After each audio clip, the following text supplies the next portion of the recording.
వ్యవసాయ శాఖ నుంచి రైతుల వివరాలను సేకరించింది. కొత్తగా పట్టాలు పొందిన వారికి నోటిఫికేషన్ విడుదలైన వారం రోజుల్లోనే ఎకరానికి సాయం జమ చేయాలని ప్రయత్నాలు జరుగుతున్నాయి. గత యాసంగి సీజన్లో ప్రభుత్వం 2 విడతలుగా ఒక్కొక్క రైతుకు గరిష్టంగా 2 ఎకరాల వరకు సాయం అందించింది. అయితే మిగిలిన ఎకరాలకు సాయం అందుతుందని భావించిన రైతులకు నిరాశ ఎదురైంది.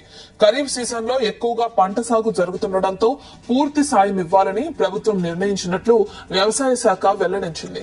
వానాకాలంలో పూర్తిగా సాగు జరుగుతుందని భావించి పట్టా ఉన్న ప్రతి రైతుకు పెట్టుబడి సాయం అందించేందుకు ప్రభుత్వం సిద్ధంగా ఉందని అధికారులు తెలిపారు. ఖమ్మం జిల్లా నుంచి భరోసా పంపిణీ ప్రారంభించేందుకు ఏర్పాట్లు జరుగుతున్నట్లు సమాచారం.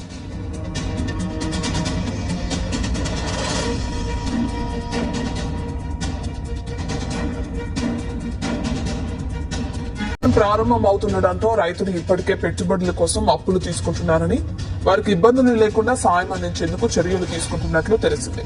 ఇటీవల ఆర్థిక శాఖ ఈ అంశంపై సమీక్ష నిర్వహించినట్లు సమాచారం. అర్హుల జాబితా సిద్ధమైనట్లు తెలుస్తుంది. ఆదరైన వెంటనే ఎకరానికి 6,000 రూపాయల చొప్పున రైతుల ఖాతాల్లో జమ చేయనున్నారు. ప్రతి సీజన్ కు ప్రభుత్వం సుమారు 9,000 కోట్ల రూపాయల రైతుల ఖాతాల్లో జమ చేస్తుంది. సాగు చేయని భూములకు జాబితా నుంచి తొలగిస్తే సుమారు 1,200 కోట్ల ఆదా అవుతాయని అంచనా. రాష్ట్రంలో 1.40 కోట్ల ఎకరాల భూమి ఉండగా 70 లక్షల మంది రైతులకు పట్టా పాస్బుక్లున్నాయి. గతేడాది సాగు చేయని సుమారు 3.50 లక్షల ఎకరాలను గుర్తించారు.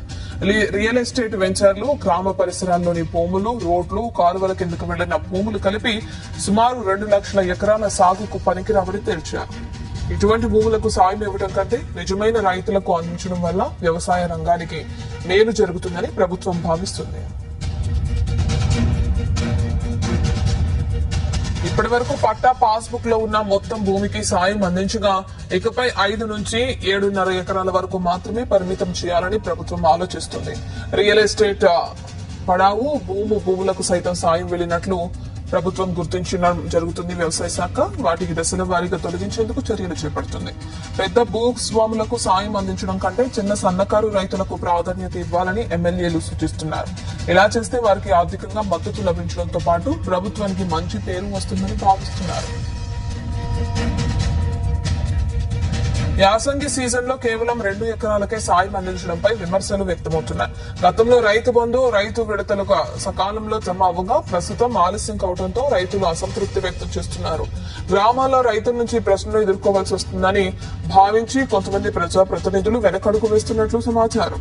పెండింగ్ రైతు భరోసా త్వరగా విడుదల చేస్తే రైతుల నుంచి మంచి స్పందన వస్తుందని, లేకపోతే భవిష్యత్తు స్థానిక ఎన్నికల్లో పార్టీపై ప్రభావం పడే అవకాశం ఉందని పార్టీ నేతలు ఆందోళన వ్యక్తం చేస్తున్నారు.